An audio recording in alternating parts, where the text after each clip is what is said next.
يا عباد لا خوف عليكم اليوم ولا أنتم تحزنون الذين آمنوا بآياتنا وكانوا مسلمين ادخلوا الجنة أنتم وأزواجكم تحبرون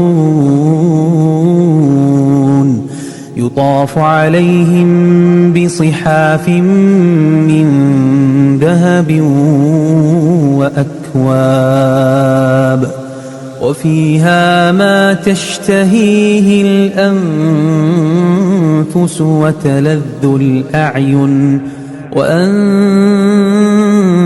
فيها خالدون.